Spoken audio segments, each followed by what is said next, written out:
Bonjour Nicolas. Bonjour Nico.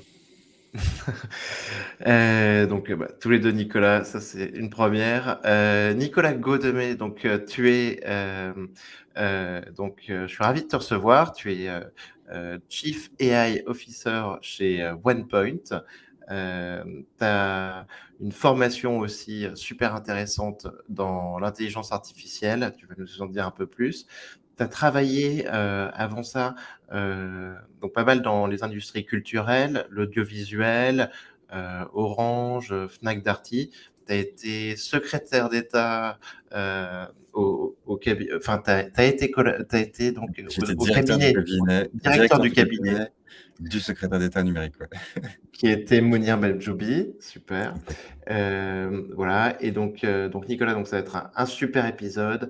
Je voulais absolument t'interviewer, j'avais vu une couverture que tu avais faite un petit peu de tous les quotidiens économiques il y a quelques mois sur cette nomination, cette nouvelle fonction de Chief AI.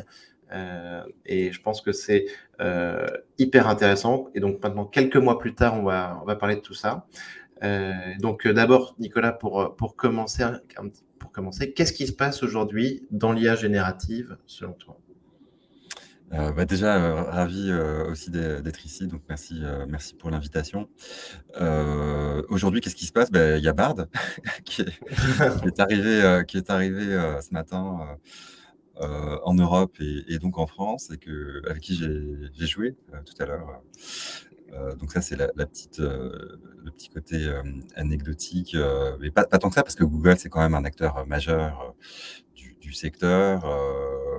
J'ai joué avec Bard, d'ailleurs, j'ai été interviewé par le Parisien à ce sujet il y a quelques minutes. Il est top. Après, il n'est pas encore Mhm. aussi, je trouve, il source pas, par exemple, ses réponses. Donc, il est Ouais. connecté au présent. Il arrive à faire des recherches Google, mais il te dit pas, tiens, telle réponse, c'est dans tel lien que je l'ai vu. Donc ça, je pense, que c'est une amélioration qu'ils apporteront dans le futur. C'est Hmm. un petit axe de progrès. Donc ça, c'est le quotidien. Après, qu'est-ce qui se passe dans l'IA générative de façon plus globale? Il y a plein de mouvements un peu tectoniques. Donc pour moi, il y a effectivement la sortie là depuis ChatGPT, qui est une révolution de l'interface, qui met dans les mains du Mhm. grand public des modèles de langage qui ont été développés depuis 2017 avec l'apparition des Transformers. Euh, donc Hmm. on voit que le grand public a goûté à ça. Pareil pour les modèles de diffusion, les visuels transformers, etc. Côté génération d'images, et la génération vidéo qui va arriver. On sent une tendance vers une bataille entre des modèles un peu de licence fermée, type OpenAI, euh, les GAFAM, etc. Et puis des modèles un peu plus open source avec Geekface, Falcon, Hmm.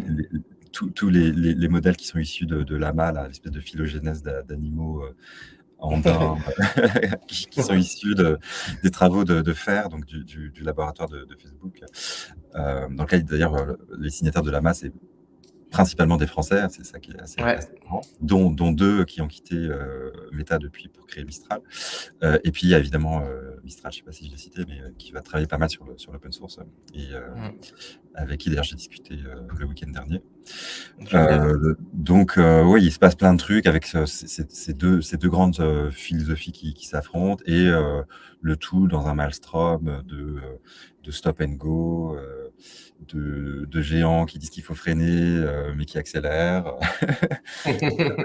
Oui, et De- alors attends, alors hier aussi, vu qu'on est sur l'actualité avec Bard, hier aussi ouais. X.AI, Elon Musk là, c'est Ouais, sorti alors il a annoncé, c'est pas hyperactif, annonce. il a annoncé qu'il y avait un Twitter Space qui permettrait de discuter sur le sujet demain, je crois. Ouais. Mais le service est pas encore accessible, mais effectivement, il distille comme ça des petites annonces. Euh, Ouais.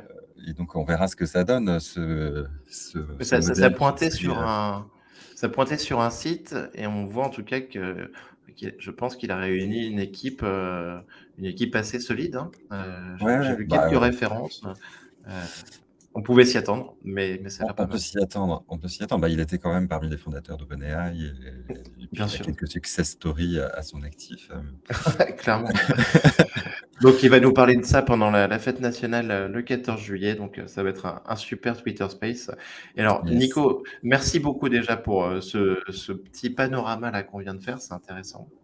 Mais alors donc moi j'avais envie de te poser un peu la question, on a discuté de ça en préparant l'épisode, c'est tu m'as expliqué que tu t'étais, formé, vraiment sur l'IA, suite à ta formation, à l'IX, et donc ces dernières années, et j'ai trouvé que tu avais fait un parcours là-dessus, heu, excellent, hyper intéressant, hyper pointu, et est-ce que tu pourrais nous parler un petit peu de cette formation que tu t'es faite sur l'IA?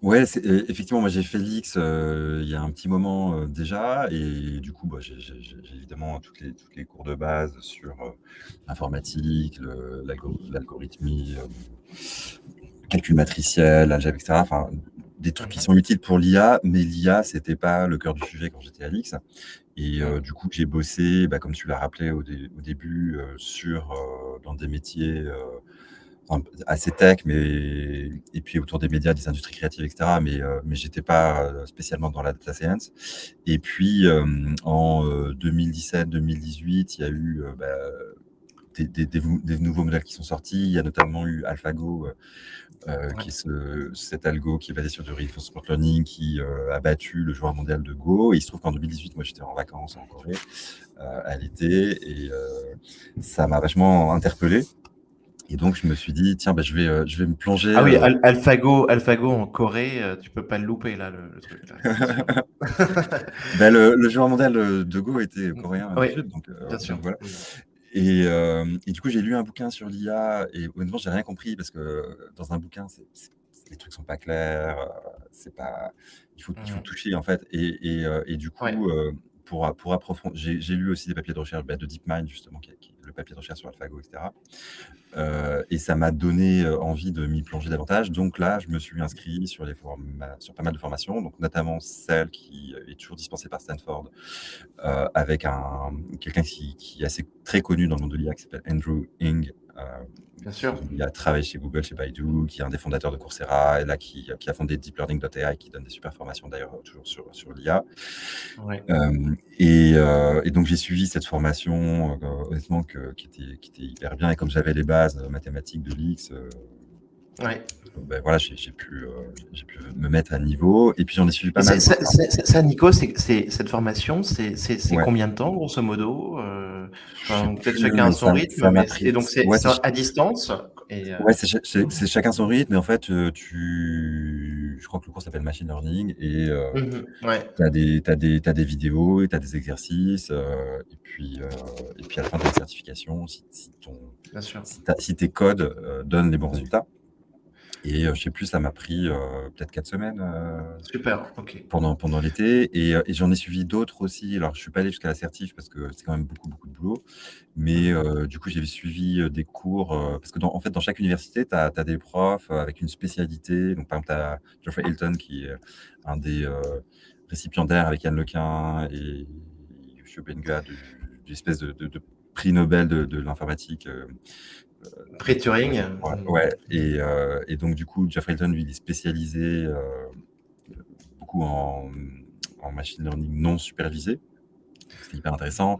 J'ai suivi des cours de reinforcement learning à l'université de Moscou, parce que oui. les Russes sont assez bons Mmh là-dedans. Et puis j'ai mh. suivi des cours parce que comme je travaille pas mal sur des contenus, sur des moteurs de recommandation, notamment tous les modèles de Netflix, etc. Et là, bah, les cadors en reco, c'est un cours qui était dispensé par l'université de Minnesota, je me rappelle, sur Mmh. les recommender systems, le système de filtrage collaboratif, etc., etc. Donc j'ai suivi, tous ces trucs-là et du coup, puis je continue là, après j'ai suivi des certifs enfin on a pas mal de projets très concrets évidemment dans la boîte dans laquelle je suis, OnePoint et puis, on est très proche aussi à la fois de l'écosystème français et puis des GAFAM et du coup, j'ai quelques certifs, intéressantes, par exemple celle de Google Cloud, heu, Ouais. Et puis là, je suis en train de faire une AWS avec Deep Learning d'ETH, justement, sur la générative AI. Bah voilà, donc en effet, tu as fait un parcours béton, mais je pense que c'est surtout intéressant très intéressant pour notre audience, parce qu'il y en a beaucoup qui veulent aller plus loin, souvent, qui ont déjà des bases, et savoir que tout ce que tu as cité là, c'est disponible, c'est public, c'est gratuit en Alors non, non, partie, enfin si tu veux non? la certification, faut débourser, mais je crois que le cours de machine learning de Stanford, c'était 70 €, tu vois. D'accord, ouais. Donc Bon, c'est abordable, ça, ouais. et je pense que c'est un investissement très intéressant. Donc, bah, écoute, merci beaucoup, Nico, de nous partager toutes ces ressources. Euh, alors, ce qui nous amène à la question traditionnelle, est-ce que selon toi, et après tous ces cours, ChatGPT a passé le test de Turing? En fait, dans mon souvenir, le test de Turing n'est pas forcément ultra bien défini, donc ça dépend un peu du jury, entre guillemets, qui va mesurer ça. Euh, c'est sûr qu'il bluffe son monde et le grand public, etc. Donc je pense qu'il peut tromper son monde un petit moment. Pour des personnes non averties. Après, si tu es un spécialiste du prompt engineering et que tu sais poser les bonnes questions pour le faire halluciner ou le faire craquer en termes de modération, pour qu'ils te disent ben non, je suis désolé, c'est pas une question politiquement correcte que tu m'as posée, donc je ne répondrai pas. Donc là, tu te rends compte évidemment que c'est lui. Et puis, il y a le côté parfois, il en sait trop et il parle trop Mhm. bien. Et donc, par certains aspects, il est bien meilleur que des humains. Et donc, tu peux te rendre compte aussi, paradoxalement, par sa performance, que c'est pas un humain qui te parle. Donc, j'ai envie de dire que ça dépend du public, mais en tout cas, il a, à mon avis, le niveau de ce qu'anticipait probablement Alan Turing quand il a essayé d'imaginer ce test. Tout à fait. Merci Nico pour cette réponse. Sur les outils, donc tu utilises ChatGPT, on parlait de Bard. T'es intéressé aussi par les outils de text to image, les Midjourney, Stable Diffusion? Oui, oui, oui. D'ailleurs, je vais intervenir au congrès là, Big Data and AI Paris sur l'IA générative appliquée au monde créatif. Donc, on regarde évidemment les Midjourney, les Stable Diffusion, euh, Hmm. soit pour générer de l'image, et puis aussi des modèles multimodaux, par exemple, qui permettent de poser des images pour savoir ce qu'il y a dessus, tout simplement. Bien sûr. Et donc, oui, c'est des choses qu'on regarde. Hmm. Voilà. On a d'ailleurs chez WinePoint, donc WinePoint, on est architecte de la transformation, on est un cabinet de conseil et de technologie euh, français en termes de capital, même si on se développe un peu partout dans le monde. Et on est 3000, dont à peu près 800 personnes qui sont spécialisées sur la data, le cloud, etc. Et sur la data pure, c'est plutôt 300 personnes. Mais on a aussi des expertises on fait beaucoup de conseils en stratégie aussi, on fait beaucoup de delivery tech, on a 1000 développeurs, et on a aussi des designers, on a une centaine de designers Hmm. maison. Et donc, on a d'ailleurs une formation sur l'IA générative pour les designers, pour les créatifs, et donc comment bien utiliser un Adobe Firefly ou un Midjourney. C'est un de mes collègues qui fait ça hyper bien. Donc oui, on regarde tous les outils, bien sûr. Ah ouais, très bien. Bah, justement, donc je voulais en parler. Donc OnePoint là-dessus, donc c'est vous accompagnez des entreprises qui s'y mettent, mais donc ce que tu viens de dire là, c'est que on n'est pas juste sur de l'extension de la big data, quoi, grosso modo. On est sur une discipline plus large. Avec du design aussi, des outils de création, ça va beaucoup plus loin, quoi. Alors, en fait, nous, notre conviction, et c'est aussi pour ça que l'entreprise, collectivement, on a décidé d'incarner la fonction, enfin, de créer et du coup d'avoir une incarnation au comité exécutif de cette fonction de Chief AI Officer. Notre conviction, c'est que l'IA générative, c'est une vraie révolution, ne serait-ce qu'en termes de capacité à rendre les entreprises conversationnelles. Tu vois, les clients pourront interroger les systèmes des entreprises, les collaborateurs pourront interroger les systèmes des entreprises. Donc, tout ce qui est conversation, c'est une super évolution. Et puis, tout ce qui est créativité aussi, images, demain de vidéos, de 3D, etc. Et donc, notre conviction, c'est que tous nos talents vont être touchés, aussi bien les techs, et nos développeurs sont impactés à divers titres, parce qu'il y a des outils pour des développeurs, et puis les développeurs eux-mêmes développent des outils qui impactent de l'IA. Les populations plutôt de type créative vont être très impactées. Donc, nous, on a nos designers, nos experts marketing, etc., sur tout ce qui est génération de texte, d'images, de vidéos, de user stories, etc. Donc, on a plein d'équipes qui vont être impactées par ça. Et puis, tous les métiers de la relation client ou de la relation collaborateur, évidemment, vont être très, très touchés par cette notion de conversation, qui est vraiment un saut qualitatif par rapport au chatbot à l'ancienne, un peu urticant qu'on connaît tous, ou même par rapport à un Siri. Hein, j'ai écouté d'ailleurs sur Comptoir, IA, Yeah. le podcast avec Laurent Alexandre, qui expliquait que Siri, c'était, je cite, aspicé de rire, si je me souviens bien. Donc, par rapport au saut qualitatif qu'il y a eu. Et d'une manière générale, c'est tous les métiers de la connaissance, en fait, qui vont être impactés. Donc, nous, on s'est dit, tous nos talents, ils vont être touchés. Et puis, évidemment, toutes les entreprises vont être touchées aussi. Donc, c'est hyper important d'accompagner à la fois notre propre transformation en termes de formation des équipes, en termes de développement d'outils, en termes de R&D, en termes de partenariat avec l'écosystème français, avec les GAFAM, les clouders, etc. En termes de avoir des convictions sur les aspects juridiques, etc. Donc ça, c'est tout ce qu'on fait en interne. Et puis d'accompagner nos clients sur leur propre transformation et sur tous ces sujets. Donc moi, c'est mon rôle, c'est à la fois d'accompagner notre propre transformation et d'accompagner celle de nos clients sur tous les sujets de l'IA. Et donc effectivement, ça embarque la data, et qui est hyper importante, parce que pour avoir des systèmes en production industrielle, il faut avoir des plateformes de données robustes. Mais ça embarque aussi en fait, les métiers, les fonctions RH, pour tout ce qui est accompagnement du changement, formation, transformation. Enfin, toutes les compétences sont amenées demain à évoluer, parce que tu as une partie des métiers des gens qui vont être accélérés par des copilotes, si on prend le terme de Microsoft, ou par des assistants universels ou autres. Et puis, en même temps, tu as des nouvelles compétences qui doivent que les équipes, que les gens doivent s'approprier. Typiquement, le prompt engineering. Moi, ma conviction, par exemple, c'est pas que tu auras je suis pas sûr qu'il y ait des métiers de prompt engineering qui se développent comme ça. Par contre, pour moi, contrairement à la légende, ce qu'on voit un petit peu partout sur les réseaux sociaux, il est prompt ouais, engineer, il gagne 300 000 $ par an, tout ça. ouais, mais ça, c'est un mythe, parce qu'en fait, il y a eu une offre d'Anthropic. Effectivement, où ils cherchaient un cadre hyper bon, parce qu'ils créaient leur propre modèle de langage avec des centaines de milliards de paramètres, et ils concurrencent OpenAI, etc. Et donc, effectivement, ils avaient besoin pour affiner ces instruments d'avoir un cadre. Et donc, il y a une offre d'un prompt engineer à 335 000 $, je crois.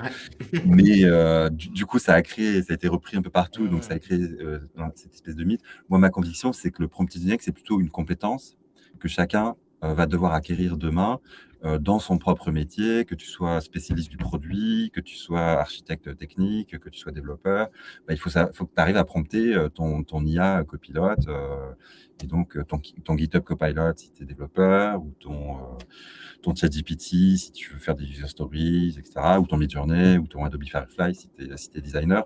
Et donc, pour moi, le prompt engineering, c'est plutôt une compétence qui va devoir un peu se diffuser, de même que il a fallu que tu apprennes à gérer un Excel. À un moment, il y a des gens qui savent faire des macros. Demain, ils parleront, ou ils écriront leur Excel, ils feront plus de macros, mais c'est une compétence, à mon avis, qui doit se diffuser. Voilà. Ok, Nico. Mais alors, par rapport à ça, justement, sur ce prompting, je me pose quand même, moi, des questions. Est-ce que tu penses pas qu'on va arriver rapidement à vraiment du langage naturel, et à un moment où on n'aura plus forcément besoin de prompter? Déjà, le prompting se fait en langage naturel. Mais Ouais. tu as forcément, même quand Oui. tu parles à un collaborateur, d'une certaine manière, tu peux pas, lui dire juste en une phrase, enfin, sauf si tu as bossé avec lui depuis des mois et que, vous avez, vous comprenez de façon intuitive, ce qui arrive, tu vois, quand tu es une équipe hyper soudée et cetera. Mais quand tu accueilles un nouveau collaborateur, il faut que tu lui montres un peu, comment faire, il faut que tu lui dises: «Bah, c'est ça que je voudrais, mais pas ça» et cetera. Et donc d'une certaine manière, c'est un peu ce qu'on fait avec ces outils-là, c'est que tu leur dis: «Bah, je voudrais faire ça, mais attention, va pas trop vite, décompose ton raisonnement», d'où les chain of thought et cetera, ou je te montre quelques exemples et vas-y. Donc oui, ça va être de plus en plus du langage naturel, mais il faudra quand même, savoir bien leur parler. Après, moi, je pense que, Ah oui, mais j c'est intéressant ce que tu dis. On est en langage naturel. Après, il faut rajouter évidemment des données contextuelles, organiser en fait sa pensée, ouais, heu et il y et a donc il y faut a il en y a fait, une méthode. Ouais, tout à fait. voilà. Et donc c'est l'art de poser, la bonne question. Maintenant que les réponses deviennent un peu presque des commodités d'une certaine manière, toute la une grande partie de l'intelligence va aussi résider dans la façon de savoir poser les bonnes questions et de savoir orchestrer, les questions qui te permettront de créer quelque chose de plus, de plus vaste. Donc cette compétence de savoir parler, elle va se renforcer. Puis savoir aussi, décrypter, pas se faire avoir, tu vois? Vous avez, enfin, les Ouais, auditeurs aussi, je pense, on a entendu parler de cet avocat, bien sûr. qui, qui s'est fait berner, par ChatGPT, qui lui a demandé des jurisprudences, qui lui a dit: «Ah mais tu es sûr qu'elles existent?» Et ChatGPT a dit: «Oui», et du coup, il est allé devant ce juge avec ça, il s'est fait défoncer, et le mec, il a 30 ans, de métier d'avocat. Là, tu te dis que tu as des compétences évidemment de prompting, mais aussi de tout simplement de bon sens, de cap d'esprit critique, et cetera. Et donc faut savoir, faut éduquer, les gens à l'usage, de ces IA, et de plus en plus avec l'explosion des fake news qu'on va connaître, Ah ben, oui, mais c'est ce que je voulais te demander Nico, on en arrivait là justement, c'est sur cet avocat tout à fait, mais je vous parlais par exemple aussi, tu vois, avec des journalistes, et des journalistes qui essaient d'identifier, de sourcer des news, et de vérifier, leur fiabilité. Ce qui est important en fait, on se rend compte tout de suite que quelqu'un qui n'utiliserait pas ces outils, du tout, qui resterait sur feuille de papier blanc, crayon. Grosso modo, c'est celui qui n'utilise pas, c'est le premier qui va se faire berner par ChatGPT et par Midjourney, notamment les images qui sont générées. Est-ce que tu penses que donc il faut utiliser pour avoir une idée qu'en tout cas c'est possible et bien garder ça au fond de la tête, premièrement, et deuxièmement, selon toi, comment est-ce qu'on va s'en sortir par rapport à toutes ces fake news, qu'elles soient texte ou images, vidéos, pour les identifier? heu, alors pour moi, c'est effectivement, c'est des outils qu'il faut utiliser, de même que quand la calculatrice est apparue, bah, tu étais meilleur quand tu avais une calculatrice que quand tu en avais pas, et c'est pas pour autant que ça t'a empêché, de construire des raisonnements, mathématiques. Hem, donc moi je crois beaucoup au fait de ne pas interdire les outils, sauf dans le cadre des examens, par exemple. Mmh. Effectivement, si tu veux tester une compétence de rédaction, Ouais. tu peux tester en interdisant mais de même que la calculatrice est interdite pendant l'examen. En revanche, savoir l'utiliser, savoir ses limites, savoir comment d'autres peuvent l'utiliser, ça me paraît indispensable. Heu et effectivement, tu as pas mal de C'est personnes c'est un petit malveillantes. peu dans le cadre, on parlait tout à l'heure du test de Turing en fait, tu vois? C'est en fait être au courant que, ces Oui, oui. outils existent pour, se placer par rapport à ton interlocuteur quoi, enfin. Exactement, exactement, et c'est vrai que, c'est plutôt les experts qui connaissent bien ChatGPT qui sont capables de savoir si c'est ChatGPT qui leur parle, ou si c'est un humain, et donc par contre, tu vas avoir une explosion de contenus, créés par des personnes ou des entreprises ou des États, hein, ou des organisations, malveillantes. De même qu'aujourd'hui tu as des fermatrolls avec des humains, demain tu auras probablement des fermatrolls avec avec des IA. On voit d'ailleurs, c'était un think tank qui s'appelle NewsGuard qui avait dénombré, c'était il y a 2 mois déjà, je crois, il avait dénombré 49 sites d'infos, de news, qui étaient entièrement conçus par des IA. Ne serait-ce que, tu vois, par exemple, en prenant, des news, qui paraissent dans un pays, américain, tu les traduis en temps réel, tu les reformates un peu, ou en créant des news de toutes pièces. Tu peux créer ton site web et puis t'as des tu mets un peu de pub, des liens sponsorisés, etc. Et tu as des systèmes qui arrivent à créer de la valeur, peut-être à s'autofinancer, et que tu peux organiser, soit pour des raisons purement financières, soit pour des raisons malveillantes, à mettre en avant des faux contenus visant à déstabiliser des entreprises, des démocraties, etc. Enfin, ça, c'est des choses qui vont évidemment se développer. La grande question derrière, c'est comment se prémunir face à ça. Pour moi, elle passe beaucoup par de la régulation et puis évidemment de l'éducation aux médias et aux IA. Et côté régulation, il y a, en fait, pour moi, la vraie question, c'est la découvrabilité de ces contenus. Heu, c'est pas très grave, je pense, si tu as plein de contenus, pourris, mais si personne ne les voit, c'est pas gravissime. Ce qui est inquiétant, c'est si, des grandes entreprises, les mettent en avant, ou s'ils sont mis en avant par des systèmes conçus par des grandes entreprises, donc typiquement des réseaux sociaux qui mettent en avant plein de fake news parce qu'ils ont des algorithmes qui sont pas de l'IA générative, qui sont de l'IA plus classique, mais qui en fait favorisent les contenus qui génèrent de l'engagement, donc de l'émotion, donc surtout de la colère, de la frustration et de la haine en ligne, etc. Donc ça, c'est la problématique de régulation des réseaux sociaux qui est pas nouvelle, mais qui va probablement s'accélérer avec ce type de contenu-là. Et puis, il y a la régulation des grands fournisseurs de systèmes d'IA. Et donc, me semble-t-il qu'on va se diriger vers un monde où, en tout cas, les grands fournisseurs devront respecter un certain nombre de règles, ne serait-ce que de transparence. Donc, pour dire, bah, tel contenu a été généré par une IA, ça devrait être écrit en watermarking ou dans les métadonnées ou je ne sais où. Ça n'empêchera pas que plein de développeurs en open source créent leur propre service, qui ne va pas respecter ces règles-là. Mais s'ils veulent vraiment faire un truc commercial, qui génère, beaucoup de revenus, ils seront obligés de respecter la réglementation, et donc c'est quand même une forme de protection. Donc je pense que par la régulation, mais il faut être quand même musclé, mais surtout je pense par rapport aux réseaux sociaux, on peut limiter, les risques liés à la prolifération, non pas des contenus nocifs en eux-mêmes, mais de leur, impact sur la population. Oui, oui, oui, écoute, c'est très intéressant parce que tu vois, on a pensé aussi un moment et on y pense toujours à des solutions qui pourraient venir de la cryptographie, quoi. Grosso modo, des contenus dont tu signes être, tu te dis que tu es à l'origine en signant quelque chose. Au final, on voit pas trop, ça se mettre en place pour l'instant en tout cas. Mmh mh. Après tu as raison, c'est, la régulation qui va imposer des choses, aux acteurs en fait qui permettent de générer en fait, ces contenus.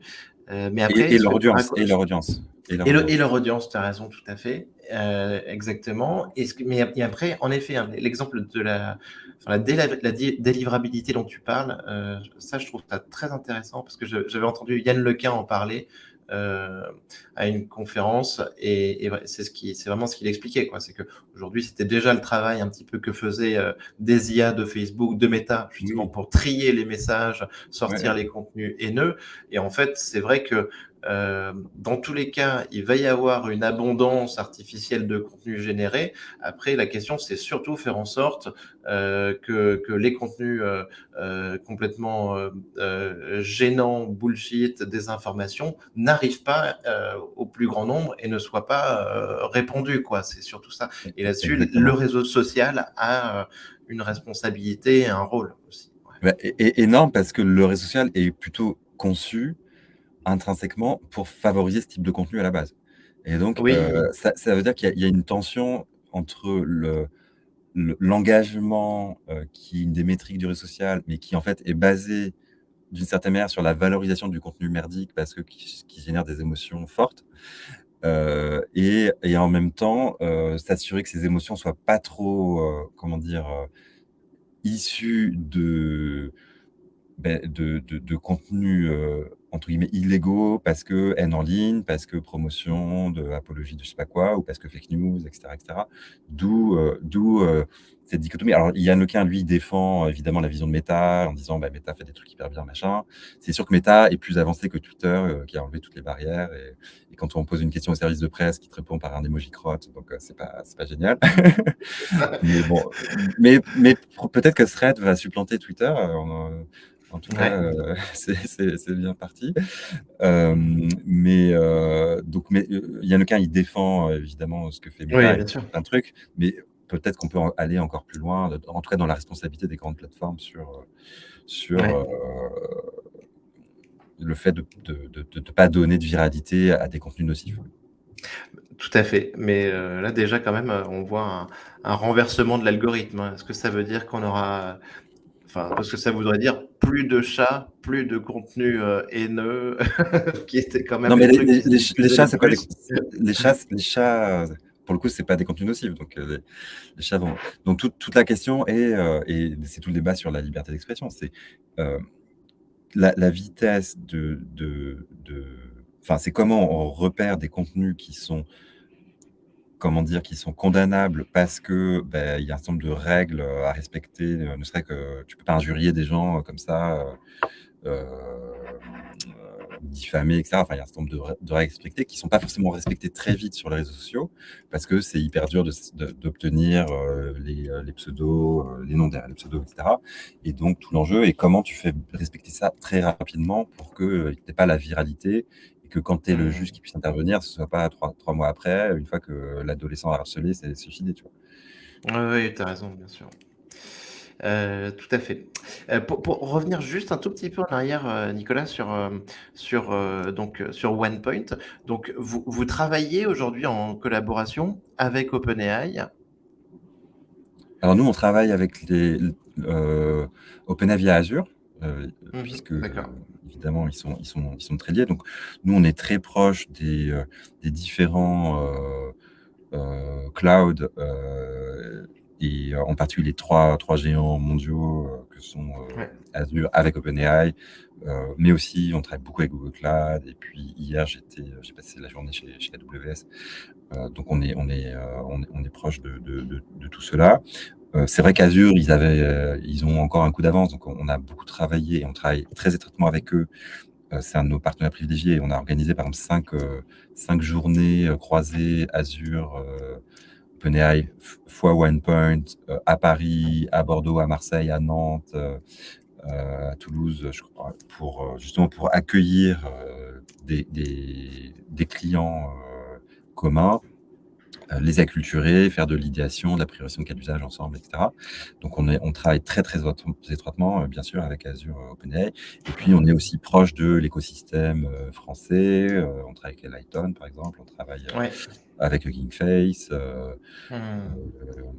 Ce week-end, j'ai pas mal discuté avec Mistral, par exemple, son président et puis son chief operating officer. Donc, voilà. Génial. Ah bah, donc, bah, écoute, hyper intéressant. Alors, hem, qu'est-ce que tu penses, de l'enjeu souveraineté donc, sur l'IA? Est-ce que c'est vraiment une question essentielle et est-ce on doit se dépêcher en fait d'avoir, des acteurs français et européens sur le sujet? Ce qui est certain, c'est que l'IA va créer beaucoup de valeur et à la fin, tu as une question, de comment cette valeur se répartit et c'est vrai que là, la valeur, on voit assez bien,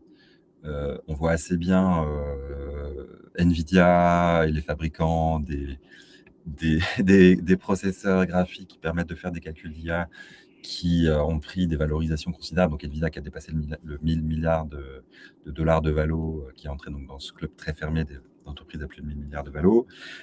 Évidemment, les GAFAM sont très bien positionnés pour capter, cette valeur notamment via les clouds, sur lequel, heu, qui agrègent donc c'est les serveurs, dans lequel il y a du NVIDIA et d'autres fournisseurs de puces et qui permettent en gros d'avoir le compute, donc les capacités de calcul nécessaires pour entraîner et pour faire tourner les grands modèles fondamentaux d'IA et qui eux-mêmes sont fournisseurs de leurs propres modèles, Azure avec OpenAI, Google avec Palm, etc. Et puis AWS avec Titan, par exemple, mais qui permettent de faire tourner d'autres modèles, hein, puisque Claude, ça tourne sur Google, ça tourne sur AWS. Jurassic 2 des i21, qui est une start-up israélienne, ça tourne aussi au moins sur AWS. Enfin, je ne sais plus exactement sur quel s'ils sont aussi disponibles sur GCP ou sur Azure, mais en tout cas, ils sont certainement, ça, c'est certain, sur AWS. Donc, ces gros acteurs-là vont capter beaucoup de valeur.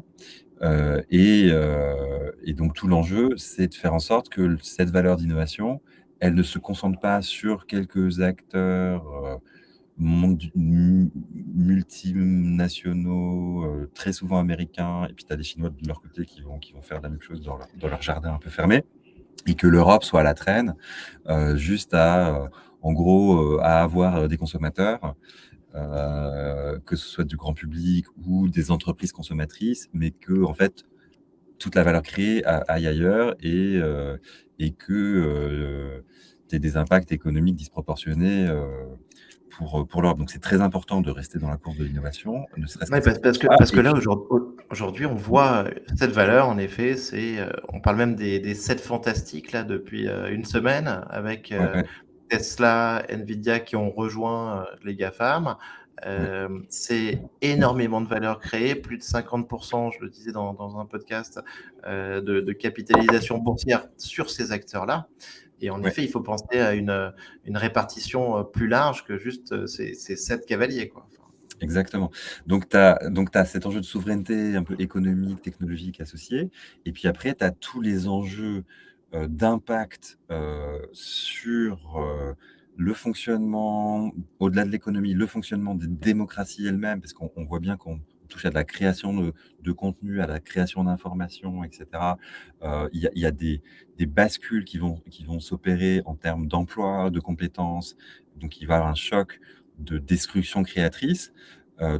Donc il y a vraiment un enjeu à la fois de faire en sorte que la création de valeur soit pas uniquement chez ces 7 fantastiques et que la destruction soit partout. Donc il faut que la valeur soit au moins compense la destruction partout où elle peut avoir lieu. Et puis, il y a tous les enjeux de sécurité, de fonctionnement des démocraties politiques associées. Donc oui, la souveraineté, c'est clé. Après, l'Europe et la France, on a un certain nombre d'atouts, puisque déjà, on a pas mal de compétences, hein.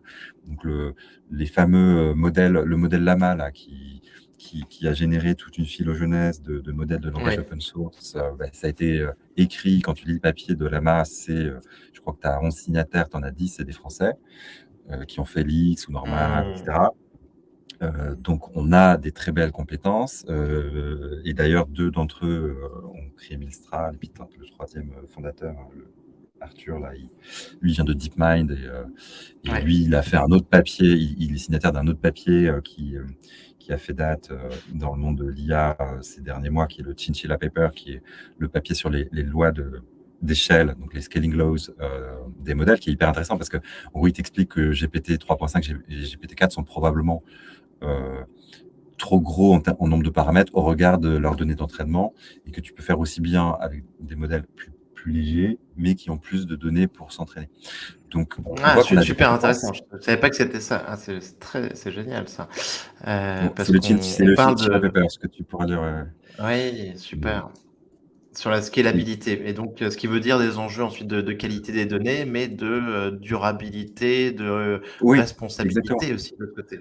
En fait, tu as trois paramètres qui sont clés pour tes modèles. Tu as quel est ton budget de calcul, c'est-à-dire ton nombre de flops, donc floating operation per second, fois un nombre de jours. Donc ça, c'est ta capacité de calcul. En gros, c'est combien de serveurs tu fais tourner pendant combien de jours. Et ça coûte de l'argent, en fait. Donc, en général, c'est un facteur limitant. Et ensuite, tu peux jouer pour entraîner tes modèles sur deux grandes valeurs qui sont le nombre de paramètres de ton modèle, donc typiquement Oui, 175 milliards pour GPT-3 oui. euh, et Flanté 5, je crois, ça va jusqu'à 11 milliards. Enfin, tu as un nombre de paramètres avec lequel tu peux jouer. Et puis, un volume de données d'entraînement en nombre de tokens pour les modèles de langage. Et du coup, ils ont, dans le Chinchilla Paper, Arthur et les signataires ont fait tourner différents, avec des budgets de compute donnés, on fait tourner différentes paires, nombre de paramètres versus nombre de tokens d'entraînement. Et ils ont trouvé que les modèles étaient optimaux quand tu avais à peu près 20 fois plus de tokens d'entraînement que de paramètres. Et donc, tu en es encore assez loin avec GPT 3.5. Et donc, par contre, tu peux avoir un modèle plus petit, tu vois, avec 70 milliards de paramètres et pas 175, par exemple. C'est plus petit, mais qui va être aussi bon s'il a plus de données d'entraînement. Et c'est un peu Super d'ailleurs. intéressant, super intéressant. Je le voyais pas comme ça fait un peu penser au trilemme de la blockchain, Ouais, ouais, entre sécurité, scalabilité, aussi, exactement. ah c'est Exactement, cool. ouais. Et donc Bloomberg GPT, par exemple, il est plus petit, mais ils se sont inspirés du Chinchilla Paper et ils ont eu plus de données pour s'entraîner, notamment des données purement financières issues du corpus documentaire de Bloomberg, ce qui leur a permis de créer leur propre modèle. Mais par contre, ils ont expliqué qu'ils n'avaient pas réussi à atteindre le nombre optimum de données d'entraînement, parce qu'à la fin, tu as beau aspirer tout Internet et tout le corpus documentaire de Ouais. Bloomberg, à la fin, tu ne peux pas inventer des données financières qui n'existent pas. Voilà. OK, Donc, nous, OK. donc sur la souveraineté, on a des compétences. On a pas mal d'industriels, donc des grandes entreprises, et puis on a le grand public. Le grand public, c'est difficile de créer des outils grand public parce qu'on a des marchés fragmentés, etc. En revanche, on a des grandes entreprises industrielles qui ont plein de données. Et donc, un des moyens d'avancer, c'est de faire en sorte que ces entreprises, elles-mêmes se transforment et qu'elles aient une attention aussi particulière à l'écosystème français et européen quand elles font leurs choix de transformation. Donc ça, c'est un des leviers. Et puis après, il y a toutes les questions de financement. Donc on a tout l'écosystème de la French Tech, de la BPI, Bien sûr. etc. On voit qu'il n'est pas encore aussi... Enfin, qu'il est beaucoup plus risque adverse que les Américains, parce que Mistral, par exemple, à la fin, c'est Lightspeed qui a financé la Oui, majorité du tour de table, quoi, qui est un fonds américain. mais Mais oui, oui. voilà. Mais ils vont Mais s'installer à Paris et donc ils feront quand même partie de l'écosystème français et européen. Et de même que Gingface, c'est financé par des Américains, mais ils ont une grosse équipe rue Réaumur ouais, dans un ouais, très tout beau à fait. bâtiment du 19e, tout en Eiffel, avec toute une belle structure métallique et tout. Oui, je suis passé récemment. Bah, écoute, Mistral, il faut que tu me mettes en contact avec Arthur, pour que j'arrive à les avoir parce que j'essaye. Mais donc, Mistral, donc je comprends que toi, tu les connais, vous êtes tous un peu des X. Qu'est-ce que tu penses du projet justement? Est-ce que tu as vu le paper là de 7-8 pages un petit peu, qui décrivait leur projet autour de la levée de fonds, donc avec les 100 millions de dollars, l'open source, un combat sur des données qui vont être vérifiées pour le coup. Euh, Est-ce que tu penses que Mistral a une carte à jouer ou est-ce que c'est des montants qui sont au final même déjà trop petits? Parce que si on regarde dans la foulée, on a eu cette annonce de Mistral il y a peut-être 3 semaines. On a Inflexion qui a levé 1,3 milliard de dollars la semaine dernière et qui a l'air de faire du très bon travail aussi. Ouais. Euh, Bah, est-ce que, c'est une super. est-ce que pour toi, Mistral peut trouver sa place dans l'écosystème? Bah, effectivement, 105 millions, je crois qu'ils ont levé, Hmm. c'est énorme. Je crois que c'est la plus grosse levée de fonds européenne en 6 ans. Tu as peut-être Pré-produit, hein, ouais, de quelques alors, tu as peut-être semaines. Stability AI qui avait en Angleterre, mais c'est pas l'Union européenne qui a levé à peu près le même montant. Mais il y a beaucoup de gens qui reviennent de Stability AI. Il y a tout un papier sur Emad Mostaquet dans Forbes Oui, qui oui, était oui. pas très, pas très sympa, Pas très, etc. pas très glorieux, pas très glorieux. Ouais. Mais effectivement, c'est une très grosse levée de fonds pour l'Europe. Mais au regard des sommes investies sur des startups américaines, effectivement, ça reste significatif, mais il y a des levées beaucoup plus importantes. Après, Mais ils cet ont, argent, ils il peuvent, part ils, dans ils des peuvent, ils GPU, en peuvent, fait. ils peuvent encore lever derrière, tu vois, en Oui, construisant leurs bien sûr. produits, en testant après des canaux. C'est que le début de l'histoire. Après, faudrait leur poser la question directement, mais Mhm. Ils ont besoin de compute, parce que c'est ça qui coûte cher, Ouais. et c'est pour ça qu'NVIDIA a pris de la valeur. C'est qu'à la fin, tout ça, ça tourne sur des GPU. Et donc, ils ont besoin de compute. Et par contre, là où ils vont être hyper forts, c'est que bah, tu vois, le Chinchilla Paper, c'est que pour écrire le Chinchilla Paper, c'est que tu as entraîné plein de modèles avec des configurations différentes pour tester Mm. c'est quoi le truc optimum. Et donc, ils sont capables de construire des modèles un peu sur mesure, optimum, pour répondre à tel quel usage. Et en plus, ils sont, comment dire, ils sont effectivement dans une philosophie open source où ils vont donner accès aussi aux paramètres pour les entreprises clientes. Donc, il y a probablement un axe intéressant à creuser pour des entreprises qui peuvent avoir des enjeux de sécurité, de souveraineté, de transparence Bien sûr. et Oui, mais des alors, algorithmes. tu vois, je comprends très bien parce que, enfin, franchement, c'est sûr que quand tu es sur des modèles fondationnels, au que le fait que ce soit pas le premier sur lequel tu travailles déjà, c'est un gain de temps énorme et un gain en budget qui va être énorme. Après, tu vois, ce qui est étonnant, c'est quand même aussi quand on parle de la souveraineté, c'est vrai que c'était étonnant de voir, le fonds Lightspeed Venture. Moi, j'avais rencontré une personne qui travaillait dans ce fonds, qui est un fonds américain, tu vois, en fait, qui est tout de suite, alors pas encore majoritaire, je crois, mais qui a quand même un pourcentage très significatif du capital. Encore une fois, c'est à eux de poser la question. En tout cas, ce qui est sûr, c'est qu'ils ont une approche qui est finalement très, très européenne, parce que c'est un peu la philosophie de GameSpace aussi, autour de l'open Mmh. source, autour de la transparence. Et la souveraineté, c'est la souveraineté technologique derrière. C'est-à-dire que si tu es Ouais. une entreprise, quand tu prends un modèle open source, tu vois ses paramètres, tu peux choisir où est-ce que tu le fais tourner. Est-ce que tu le fais tourner sur un cloud? Est-ce que tu le fais tourner sur un cloud américain, un cloud français? Est-ce que tu le fais tourner on-premise, dans des data centers Mmh. en Europe, etc. C'est toi qui fais tous les choix. Donc, tu as quand même, oui, une notion importante de souveraineté dans cette proposition de valeur-là autour Ouais, ouais. de modèles que tu fais un peu à ta main, quoi. Oui, oui. Non, non, mais dans tous les cas, hein, c'est une super nouvelle pour l'écosystème. C'est une équipe qui a l'air déjà hyper brillante. Il y a aussi quand même les dirigeants les fondateurs de Alan qui sont dans le projet.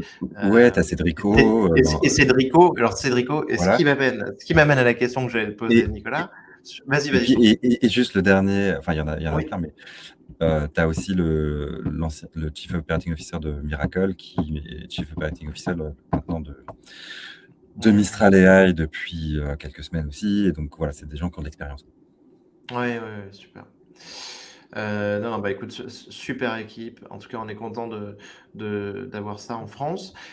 Et donc, revenons sur Cédrico. Et donc, je voulais te poser un petit peu des questions, Nico, sur l'AI Act, en fait, justement. Mhm.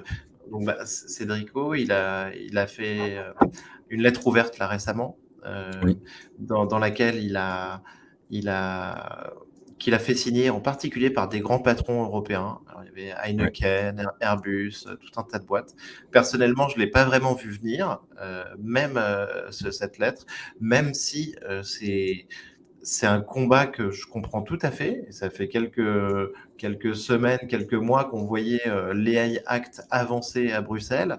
Euh, et on se disait que ça pouvait être un petit peu bloquant à certains niveaux, avec des obligations de prouver que les données sont copyrightées, euh, des obligations donc d'empêcher donc les deepfakes. Et alors des choses qui sont très très bonnes, c'est sûr pour le futur, pour la société, mais qui sont des contraintes que d'autres régions, notamment les États-Unis, la Chine ou l'Angleterre, ne font pas peser sur leurs acteurs, même si, attention, la Chine, par exemple, sur les deepfakes, ils sont La quand même Chine fait très peser un fermes. certain nombre de contraintes sur tes acteurs, je pense. Mais Et je crois qu'il oui, il plaisante pas trop. Mais en tout ouais, cas, ouais. tu vois, Mais le UK, les bien États-Unis qui sûr, sont pas ouais. comme ça. Et je voulais avoir un petit peu ta vision là-dessus. Mais en fait, c'est une question d'équilibre, et Cédric, ça fait un petit moment qui s'exprime sur ce sujet avant cette tribune, hein, Hmm. mais tout est une question d'équilibre. Donc, tu as effectivement une Europe qui est championne sur la régulation, RGPD, AI Act, on est les champions pour tirer les premiers sur la régulation, etc. Et parfois au détriment d'une vision industrielle et d'une vision innovation. Donc, ce qui est hyper important, c'est de ne pas brider non plus les acteurs qui peuvent être des champions de demain, et donc de laisser de la souplesse pour ces acteurs-là, avec des bacs à sable, des durées suffisantes pour expérimenter, sans avoir toutes ces contraintes à respecter. Parce que effectivement, en fait, la régulation, paradoxalement, avantage les grands acteurs établis, qui sont en l'occurrence des acteurs américains, parce que les GAFAM, ils ont des armées de lobbyistes à Bruxelles. Bien sûr. Et quand tu es une start-up, même si tu as levé 100 millions, bah, ton premier move, c'est pas forcément d'embaucher une armée de lobbyistes C'est sûr. à Bruxelles. Donc c'est paradoxalement les grands acteurs qui ont déjà un coup d'avance ont plutôt intérêt à dire oui, il faut une régulation très forte, etc. Parce que ça crée une barrière à l'entrée, en fait. Donc c'est ça le discours de Cédric, c'est attention, il ne faut pas se créer une barrière à l'entrée trop forte pour se tirer une balle dans le pied, parce que c'est vrai que les Européens ne sont pas vraiment en fait rentrés dans le game jusqu'à présent. Au niveau des acteurs américains. Donc de ce point de vue-là, il a raison, et du coup, il pèse de toutes les forces qu'il peut avec cette tribune, Mmh. etc., pour que cette question de l'innovation et de ne pas fermer les barrières d'entrée pour les acteurs européens soit pas complètement, enfin, soit pas occultée dans les débats en Europe, puisque là, on est, je crois, dans une phase de trilogue où Mmh. il y a un texte qui a été voté je sais plus, par Parlement, et après, il faut que la Commission et le Conseil de l'Europe se mettent d'accord à la fin pour le finaliser. Donc, il y a cette voix que porte Cédric qui est effectivement très importante. Mmh. Hem, OK. Alors maintenant, passons Nico, aux questions, de la fin. Donc, est-ce que selon toi, l'IA développée, par les LLM peut être consciente? Il y avait une très bonne réponse dans un de tes podcasts là-dessus. C'est qu'est-ce que la conscience? Et est-ce que la conscience, en fait, n'est pas, d'une certaine manière, une sorte d'artefact euh, créé par le cerveau? Mmh. Euh, et, et donc, c'est sûr qu'elle n'a pas la conscience d'un humain, au sens où la conscience d'un humain est le produit des neurones et du cerveau constitué de matière organique, etc., de l'humain. Mais voilà, est-ce que le cerveau humain est conscient lui-même, ou est-ce que c'est un artefact lié à ses réseaux de neurones? C'est une question philosophique dont je suis pas sûr qu'on puisse apporter de réponse non plus. Donc, je suis pas sûr que la question soit en fait très pertinente. Oui, oui, je comprends. Après, c'est toujours intéressant. Je vais faire de la pub, pour quelque chose qui n'est pas mon podcast. Hem et donc en ce moment, il y a les rencontres les rencontres de Pétrarque, à Oui. Montpellier, organisées par, France Culture, et j'ai écouté. Donc je vous encourage tous à aller, à prêter une oreille à ça. Donc il y a quelques rencontres, ils parlent énormément de ces sujets avec, des experts en neurosciences, des experts du cerveau, mais aussi Yann Lequin, Yoshua Bengio, et c'est assez Mm. fascinant pour voir si ces questions, en tout cas, sont pertinentes ou pas. Ouais, ouais. J'encourage tout le monde à écouter ça. C'est très bien fait. Ouais. Non, c'est sûr que c'est des sujets passionnants. On parlait de la question des émotions. En fait, on a tendance à projeter de façon très anthropomorphique Bien sûr. enfin, la façon dont on est constitué avec cette notion de conscience et ces émotions qui sont un peu héritées je caricature et je simplifie à mort, mais du cerveau reptilien, etc., sur des IA qui, en fait, apprennent à reproduire des émotions parce qu'elles les voient dans le langage. Et donc, tu peux avoir un GPT-4 qui t'explique ce que c'est que de l'humour et qui voit ce qui est drôle dans telle photo, etc. Donc, ils arrivent à l'expliquer et à le reproduire. Ça ne veut pas dire pour autant qu'ils la ressentent physiologiquement, puisque par définition, ils n'ont pas de capteur de sensation. Donc, voilà. C'est hyper intéressant ça, Nicolas, sur cet anthropomorphisme. C'est en effet, c'est en fait, on voit un visage dessiné sur une pierre et forcément, ce cerveau reptilien, il fait ah tiens, il y a un Ouais, visage, il y a un être humain, il y a quelque chose, quoi, tu vois. Et c'est un peu ce qu'on retrouve en effet dans ces modèles de langage ouais, et c'est fascinant, c'est fascinant. il y a Et un dieu. exactement. Nicolas, est-ce que donc pour toi, est-ce que c'est, en tout cas, l'IA générative, est-ce que ça va nous amener des grandes possibilités, des grandes découvertes? Oula, des grandes découvertes, bah, d'une certaine manière, c'est en soi, c'est des grandes découvertes qui ont quelques années déjà, hein, puisque Transformers, c'est 2017 et puis, Oui. modèle de diffusion, c'est 2020 et cetera. Donc en soi, c'est des grandes Ouais. découvertes. Ouais. Jusqu'où ça va aller, bien malin qui Mmh. saura. Est-ce qu'on aura des intelligences artificielles générales? Ce qui est assez étonnant, c'est de voir que, finalement, en prenant une architecture de réseau de neurones connexionnistes, assez, Mmh. assez fruste en fait, mais qui d'une certaine manière est un peu celle du cerveau, humain aussi. Tu arrives à faire émerger, des propriétés, et tu as ce papier, de chercheurs de Microsoft, c'est un Français d'ailleurs aussi qui a participé à la rédaction, hem, qui, hem qui parle de Sparks of AGI. C'est un papier qui fait 150 pages, qui est hyper intéressant. Et il y a une vidéo un peu plus courte pour ceux qui ont moins de temps. Mmh. Mais du coup, qui montre que voilà, qu'il y a des propriétés émergentes de ces modèles quand ils Ouais. deviennent suffisamment gros, et notamment GPT-4 qui est assez gros. Ouais. Et donc, il arrive à faire des trucs où qui parce que ne serait-ce que de savoir reproduire dans n'importe quel texte produit sur internet, tu masques des mots et apprendre à reconstituer la phrase avec les mots manquants, beh, en fait, pour savoir faire ça, ça veut dire qu'il a dû apprendre plein de trucs et donc il a un savoir, une connaissance générale et cetera. Donc, c'est ça les propriétés émergentes. Jusqu'où ça va aller, je sais pas. Ce qui va être assez intéressant, c'est, de croiser, en fait, cette approche connexionniste avec une approche un peu plus haut niveau, Mmh. plus symbolique, Bien puisque, sûr. en fait, maintenant, comme tu peux parler à des IA, Heu, tu peux les Mmh. prompter, tu peux leur écrire et cetera, et elles comprennent, elles te répondent en langage naturel. En fait, tu vas pouvoir demain donner des instructions de plus en plus en langage naturel et lui dire: «Décompose ton raisonnement. Attends, là, tu as une question de mathématiques, fais appel à un modèle mathématique spécialisé» et cetera. Et donc on va avoir à mon avis, une accélération de la puissance de calcul pur, je dirais, du connexionnisme, qui est déjà incroyablement puissante.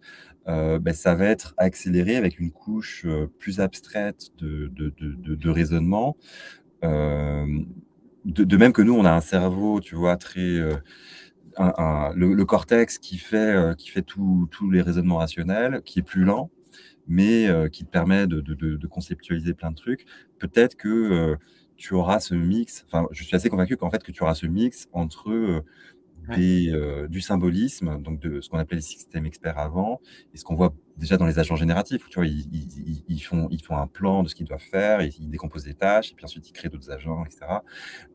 Donc tu vas avoir un mix, à mon avis, entre ces IA symboliques et le deep learning, le machine Ouais. learning, un peu force brute, Ouais. qui vont donner des systèmes effectivement, de plus en plus capables de choses intelligentes. Après, ce que te dirait un Yann Lequin, c'est que, ils sont moins il y a plein de trucs qu'un enfant de 5 ans sait faire, qu'une IA sait absolument pas faire aujourd'hui. Donc on est encore loin, d'avoir l'intelligence générale, d'un Ouais. humain, mais on a des performances meilleures qu'un humain sur plein de sujets, y compris maintenant l'orthographe. Ouais. Hem, mais et tu vois, j'ai vu là-dessus quelque chose de Mustapha Suleyman, là, donc fondateur d'Inflection, cofondateur de DeepMind, qui disait que pour lui, donc très prochainement, d'ici 3 4 ans, en fait, ces IA génératives, ces LLM, ce qui allait être fascinant, c'est qu'aujourd'hui, ils ont tendance à halluciner, mais que bientôt, en fait, grâce à certainement à des briques un petit peu plus symboliques dont tu parles, et une construction en mode cerveau avec plusieurs hémisphères, ils Mmh. seront capables de dire je ne sais pas. en fait. Oui, De mais ça, ou je ne sais c'est pas, ou j'ai besoin de quelqu'un d'autre. Mmh. c'est déjà le cas d'une certaine manière parce que tu as ce qu'on appelle, Retrieval Augmented Generation, qui consiste en fait à, utiliser, en fait, Mmh. tu poses une question à un modèle de langage, il va voir si cette question correspond à une base de données un corpus documentaire que tu lui as fourni, qui était encodé avec des modèles d'embedding et cetera et tu peux lui dire: «Bah, voilà, si tu trouves une réponse qui colle à peu près avec un document qui colle à peu près avec la question, utilise-le pour générer ta réponse et si tu en trouves pas, tu dis que tu ne sais pas». Et donc de cette manière-là, on peut forcer un modèle à répondre correctement avec une source et à dire: «Quand j'ai pas de source, je ne réponds pas». Donc Ah ça, ouais, OK. ça existe déjà. Oui, super intéressant, je vois le Retrieval, tout à fait. Alors, 1 minute, Nicolas, donc mes dernières questions. Alors là, c'est ton livre ou film de science-fiction préféré, sachant qu'avec toi, en plus, on peut en avoir un deuxième parce que tu peux peut-être nous parler de ton livre que tu avais écrit aussi? Oui, bah, donc moi j'ai écrit un roman qui s'appelle La fin des idoles, qui est sorti en 2018, qui a eu la chance d'avoir le prix, Jules Renard du premier roman et qui a été adapté ensuite en fiction podcast, joué par, une vingtaine de voix, donc en audio, qui était produit par une société qui s'appelle Nextory, qui est une plateforme, européenne basée en Suède de livres, Super. et de contenu audio numérique et La fin des idoles, c'est une histoire, qui est pas très éloignée de ce dont on discute là. Il y a pas d'IA, mais il y a pas mal de neurosciences et du coup, ça fait quand même il y a des rebonds avec, tous les projets de Elon Musk sur le cerveau connecté et puis, Ouais, toutes ouais, ouais. ces IA, on voit des IA maintenant qui sont capables, de décrypter des signaux des IRM et de transformer, le signal d'un IRM en, mots qui sont pensés ou en images qui sont vues Image. par un cerveau, donné. Donc, bah, voilà, La fin des idoles, c'est l'histoire d'une jeune, femme qui est scientifique, qui a beaucoup souffert d'une société envahie d'écrans, de marques, de réseaux sociaux, dans son enfance pour des raisons qu'on découvre dans le roman et un jour, elle est tellement, excédée par, toutes ces jeunes filles qui deviennent anorexiques parce qu'elles essaient de ressembler à des influenceuses, qui font voilà, elles-mêmes qui font des régimes, yo-yo, ou, par, le niveau de stupidité qu'on peut trouver sur certains réseaux sociaux, on en parlait tout à l'heure, qu'un jour elle décide de tout faire pour essayer de renverser le système médiatique de l'intérieur, en utilisant les neurosciences qui est, une discipline qu'elle a justement étudiée pour essayer de comprendre tous ces phénomènes. Donc, elle infiltre une Mmh. petite chaîne de télé, elle crée des fausses émissions de télé-réalité. Des fausses parce que son objectif, en fait, c'est de faire prendre conscience au public de quelle manière il est manipulé par les marques, les médias, les réseaux sociaux et surtout de quelle manière il pourrait, grâce à sa technologie, selon elle, devenir, beaucoup plus heureux, voilà et du coup, elle déclenche une sorte de révolution qui déchire la France. Il y a des petits accents entre Elon Musk et les systèmes, d'IA qui décrivent le cerveau, qui pourront intéresser Super. peut-être certains auditeurs. Une Heu, bonne lecture pour cet été, c'est super cool. La fin des idoles, très bien. Et donc, et alors peut-être une autre référence, que tu nous partagerais? En science-fiction, alors c'est pas forcément sur des sujets d'IA. Moi, mes gros coups de cœur, c'est, bah, par exemple, Metropolis, qui est un peu un film fondateur, en Mmh. SF, qui est à la base un livre d'ailleurs et qui a des visuels absolument extraordinaires, et qui est un robot. Donc, il y a un peu d'IA dedans, hein, puisque mais assez anthropomorphique puisque, effectivement, c'est dans les traits d'un robot, qui prend les traits d'une jeune femme, qui est une sorte de nouvelle Ève, et qui fout, d'ailleurs le bordel, dans la vie, donc un peu comme l'héroïne, de mon roman. Donc ça, c'est un film que j'ai bien aimé. Puis après, tu as tout ce qui est Black Mirror qui est très bien fait, Bien sûr, bien sûr. heu J'ai été un peu déçu par la dernière saison, moi, je sais pas si tu l'as vue? je l'ai pas vu, pourtant elle a plutôt des bonnes critiques, donc Enfin, je veux je vais après découvrir ça. je veux pas décourager non plus. Enfin, en tout cas, il y a 2 épisodes qui m'ont beaucoup plu. Super. Bon, bah, écoute, c'est parfait. Merci beaucoup Nicolas, de t'être prêté, au podcast, Comptoiria.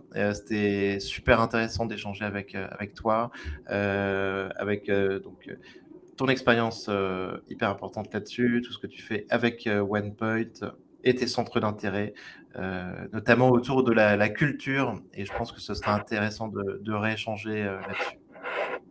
Avec grand plaisir, merci beaucoup pour l'invitation et puis, à très bientôt. Au revoir, merci Nico.